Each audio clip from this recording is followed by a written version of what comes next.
Et nous passons donc à l'édito sport de Virginie Fulpin, ce rendez-vous que vous attendez désormais, que vous partagez aussi sur les réseaux sociaux. L'UEFA a invité les clubs et les fédérations à ne plus organiser de matchs dans les pays où les femmes ont un accès limité au stade. Pour vous, Virginie, l'idée est louable, mais ça n'est pas la bonne méthode ? Alors que l'UEFA décide de lutter contre les discriminations faites aux femmes dans les stades, on ne peut que le saluer évidemment. Le foot a ce pouvoir de faire bouger les lignes.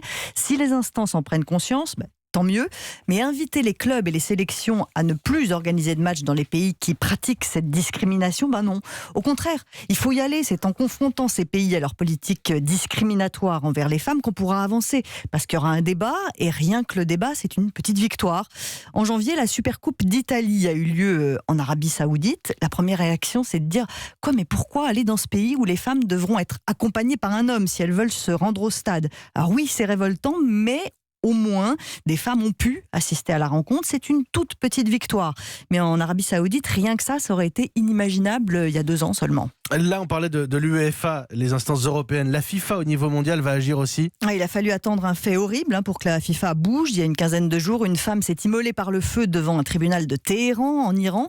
Elle s'était déguisée en homme pour aller voir un match de son équipe préférée, mais elle a été arrêtée. Elle s'est suicidée pour faire entendre sa voix.